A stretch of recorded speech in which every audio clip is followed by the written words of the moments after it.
그 많은 분들이 후보님의 삶에 대해서 굉장히 궁금해하시고 대한민국의 지도자로서 또 후보님 말씀에 의하면 으뜸 머슴으로서 어떠한 정치를 해나갈 건지 아마 관심이 많을 거라고 생각이 되고요.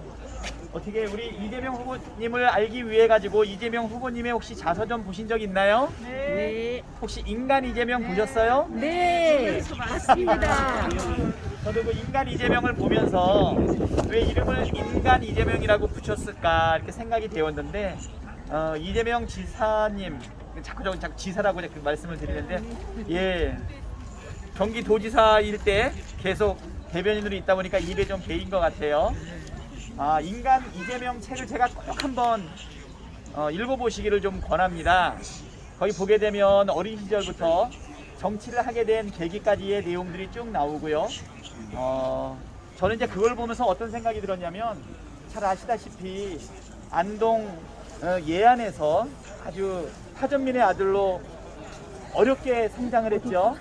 그리고 아버지를 따라서 성남에 와서 소년공예 생활을 하지 않습니까?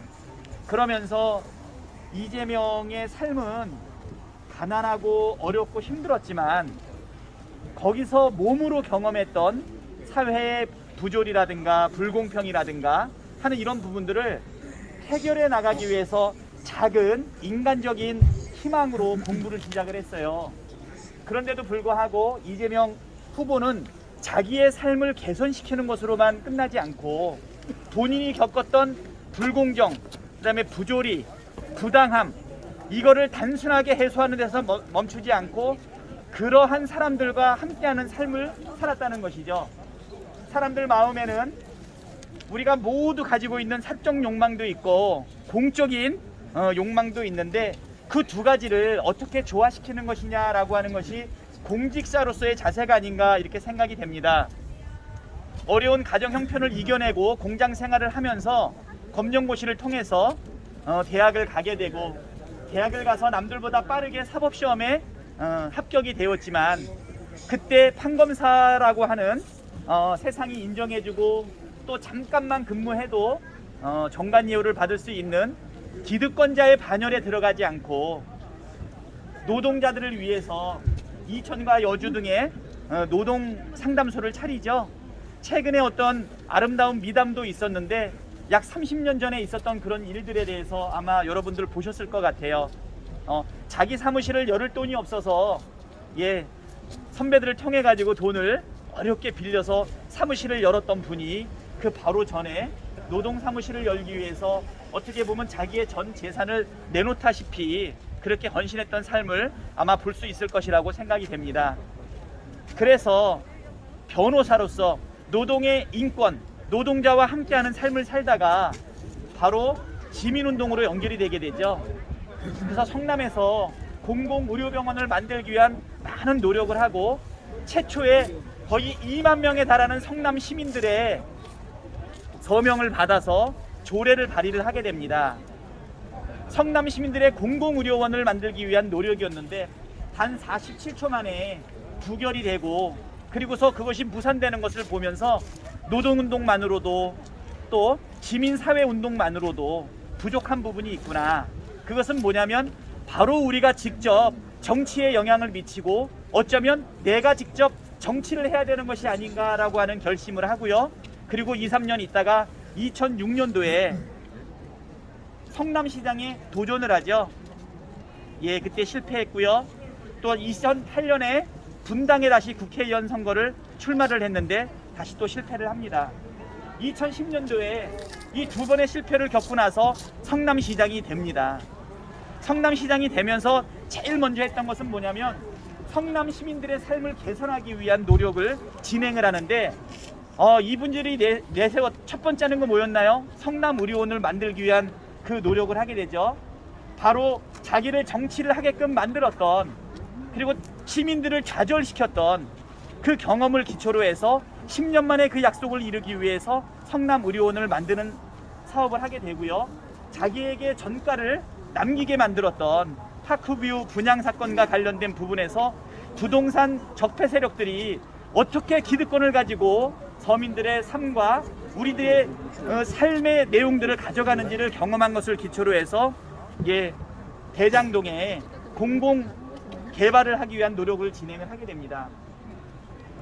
정말 이 모든 어려움을 이겨내기 위해서 생활을 했는데 제가 그 모습을 보았을 때 이런 생각이 들어요.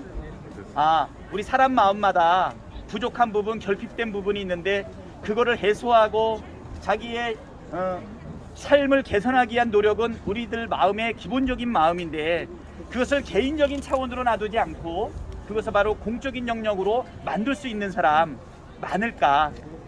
그리고 많은 사람들이 서민을 위해서 정책을 내세운다고 이야기를 하지만 그 삶을 직접 살아보고 노동자의 삶을 직접 살아보지 않고서 어떻게 공감할 수 있을까? 이런 생각이 들어요. 본인이 직접 겪었던 사회의 부조리라든가 불공평, 그리고 노동자로서 살았던 그 삶, 그리고 시민운동을 하면서 겪었던 그 좌절, 이런 것들이 온전히 공적으로 승화되어서 오늘의 이재명을 만든 것이 아닌가 이런 생각이 됩니다.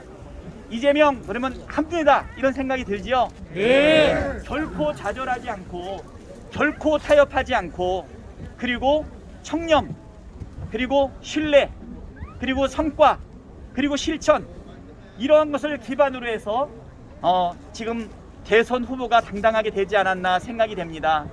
전국에 한 230개가 되는 기초자치단체가 있는데요. 그 중에 하나인 성남시장 아니었습니까?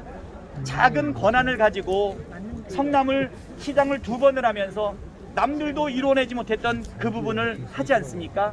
문제를 해결하는 능력 한번 볼까요? 7천억이 넘는 성남시의 부채를 떠안은 상태에서 성남시장이 됩니다.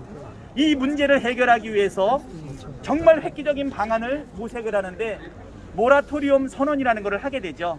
그것은 뭐냐면 채무의 지불을 유예하겠다라고 하는 선언적 그 발표를 통해서 긴축 예산을 이끌어내고 그리고 딱 3년 6개월 만에 5천억을 갚아냅니다. 그리고 작은 기초자치단체지만 우리 판교를 통해 가지고 사실 영남권 전체의 수출액보다도 많은 매출들을 지금 이뤄내고 있지 않습니까? 본인이 가지고 있었던 어려움을 공적인 영역으로 승화하고 성남시가 가지고 있었던 7천억이 넘는 모라토리엄을 선언하고 파산할지 모른다는 그 재정 위기도 짧은 시간 내에 극복했던 것이죠. 지금 많은 사람들이 화천대유와 관련된 그 여러 가지 부정과 비리 때문에 염려하는 부분이 있으신데요. 여러분 전혀 염려하실 필요가 없으십니다. 없어요. 2010년도에 공공개발을 무산시킨 국힘 세력들에 맞서서 이것을 반드시 공공개발을 하겠다라는 의지를 가지고 4년 동안 집중적으로 노력을 합니다. 하지만 지방채도 발행할 수 없었고 그를 수행할 수 있는 자금도 전혀 조달하지 못하는 사이에 사실은 성남도시개발공사를 다시 설립하게 되고 그 과정을 통해 가지고서 공공개발을 진행을 하게 됩니다. 그동안 공공개발 이익을 환수하기 위한 도시개발법에 의한 그 개발이익 환수된 금액이 지난 20년 동안 1,700억에 불과하는데요. 작은 기초단체인 성남시에서 대장동 개발과 관련해서 공공이익을 환수한 금액이 5,500억에 이르게 됩니다. 많은 분들이 초과 이익을 환수를 못했다라고 얘기하는데요. 회계사인 제가 분석을 해보니까 절대 그렇지 않습니다. 어떤 분들은 대장동 사업이 처음부터 손해보는 거 아니냐 얘기하는데 그렇지 않고요. 대장동 사업은 3개의 콘소시엄이 사업 제안을 해서 그 중에 하나 콘소시엄이 우선협상 대상자로 체결이 되는데요. 그때 예상 이익이 6,200억입니다. 1조 5천억을 넣어서 도시개발을 하게 되면 6,200억의 이익이 나오는데 그 중에 성남시가 4,400억을 공익으로 환수하는 협약을 맺게 됩니다. 약 70%에 해당이 되죠. 그렇게 공공이익을 환수한 예가 없어요. 그런데 한 2년쯤 지나서 PF가 일어나고 자금이 조달되고 나니까 1,100억의 공익을 더 환수하게 됩니다. 공공이익 환수 비율이 무려 얼마가 되냐면 75%에 육박을 합니다. 그리고 나서 부동산 시장이 호황이 되면서 부동산 가격이 움직이기 시작했을 때 2015년도부터 2021년까지 6년이 경과했을 때 민간의 이익은 1,800억으로 예상을 했다가 2,200억의 추가 이익이 발생을 해서 4천억 정도의 이익이 발생을 하게 되죠. 그렇지만 누적으로 보게 되면 공공이익은 5,500억이고 민간이익은 4천억, 그래서 7대3으로 예상을 했던 공공이익 환수가 6대4로 조금 줄어들었을 뿐이지 이재명 후보가 시장 시절에 이루어냈던 공공이익의 환수는 누구도 해내지 못했다는 그런 부분입니다. 이 대장동 개발 사업을 통해서 어떤 일을 만들었냐면요, 신도심 대장동에서 만들어진 이익을 10km가 떨어져 있는 원도심에 신흥동에 공원을 만들어주는 사업을 하게 되는데 약 3천억 원의 예산이 들어가게 되거든요. 성남시의 작은 예산 가지고는 도저히 할 수 없는 일이에요.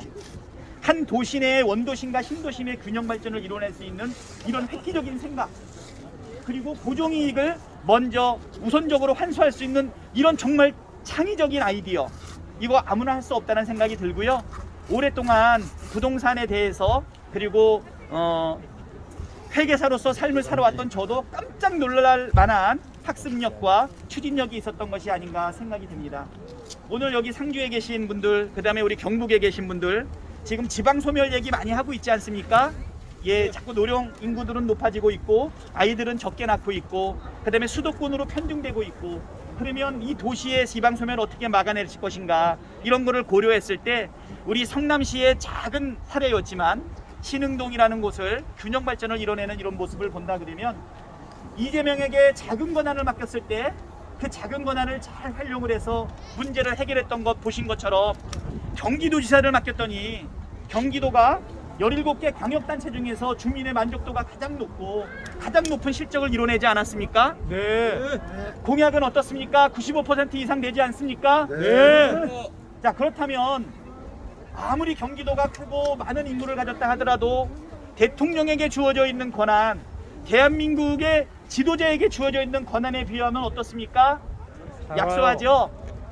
이렇게 본인의 삶을 통해서 체득했던, 그리고 공적인 헌신을 통해서 이루어냈던 실적들을 본다라고 하면 이재명 후보야말로 이 모든 것을 보았을 때 우리 경북 지역뿐 아니라 우리 수도권과 지방이 함께 살 수 있는 상생의 획기적이고 그리고 아무도 해보지 못했던 실천력을 가지고 이루어낼 것이다 라고 하는 그런 확신 들지 않습니까?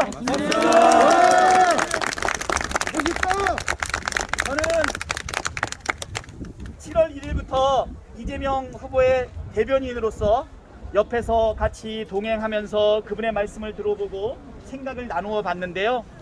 이재명 우리 후보님 굉장히 스마트하시죠? 네. 말씀 잘하시죠? 네.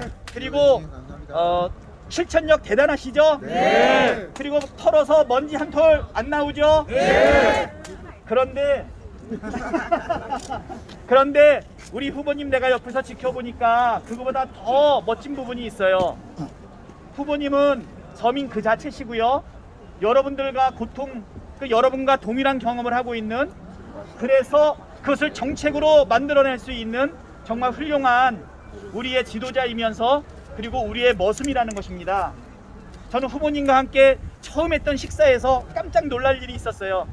같이 식사를 하고 있는데요, 후보님이 갑자기 벌떡 일어나시더니 부엌 쪽으로 가시는 거예요. 뭐 때문에 일어나시나 했더니 후보님이 서 있는 머리맡에 이렇게 써 있더라고요. 반찬 추가는 셀프 이렇게 써 있더라고요. 후보님이 그 옆에 김남국 수행실장이나 대변인인 박찬대가 있는데도 불구하고 식당에 가셔서 아무 얘기하지 않고 스스로 반찬을 담는 모습을 보면서 나는 그 소탈한 우리 후보님 모습에 사실 조금 감동이 되었습니다. 첫 번째, 반찬은 셀프, 이 원칙을 지키는 지도자 아닙니까? 네. 그리고 솔선수범하는 지도자 아닙니까? 맞습니다. 그리고 소박한 지도자 아닙니까? 맞습니다. 우리 이재명 후보는 우리 주변에 늘 볼 수 있는 우리의 모습을 가지고 있는 보통 사람이며, 우리가 늘 겪을 수 있는 어려움들, 한계들, 눈물들, 이런 거 우리랑 똑같이 경험했지만 그거를 이겨내고 그거를 자기의 삶으로만 국한시키지 않고 우리 함께하는 우리 국민들과 함께, 그리고 우리 시민들과 함께, 도민들과 함께, 대한민국과 함께 이것을 해결해 나갈 창의적이고 능력 있고 실천력 있는 후보라는 거에 대해서 다 동의하시죠? 네. 지금 우리 대한민국 70년 동안 거침없이 성장해 왔고, 이렇게 성장하는 데는 일본의 압제를 이겨내고 동포 간의 전쟁을 또 이겨내고 가난을 이겨내고 민주화를 이뤄냈지만 이제 이렇게 거침없었던 성장 이 70년, 그렇지만 우리나라에 이제는 큰 전환이 필요합니다. 코로나 팬데믹으로 인한 이 위험도 있지만 기후위기에 대한 위험도 있죠. 디지털 전환에 대한 위험도 있죠. 그리고 4차 산업혁명으로 인해서 우리 먹고 사는 일자리 문제, 노동의 문제, 이런 거에 큰 변화가 발생하게 됩니다. 교육도 아이들을 경쟁으로 내몰아서 경쟁을 통해서 아이들을 키워왔는데 이제는 이렇게 하게 된다면 대한민국 공동체가 어디로 갈지 고민들이 많지 않습니까? 네. 이제 우리 후손들한테는, 우리 아이들한테는 우리보다 더 미래를 바라보게 만들어줘야 되는데 이 대전환, 이거 누가 해낼 수 있겠냐? 이재명. 누가 있습니까? 이재명. 해낼 수 있는 사람 이재명밖에 없겠죠? 자, 의원님 질문 있습니다. 예, 마무리하고요. 자, 우리 이재명 개인적인 사욕 뛰어넘어서 함께 더불어 잘 살 수 있는 대한민국을 만들고 대전환의 위기를 극복하고 이 위기를 기회로 만들어서 정말 아름다운, 우리 함께 다 잘 살 수 있는 대한민국 만들 수 있는 지도자 누구입니까? 이재명! 이재명! 이재명! 여러분, 많은 분들이 불안해하고 있습니다. 상대당의 후보가 혹시라도 자진 사퇴?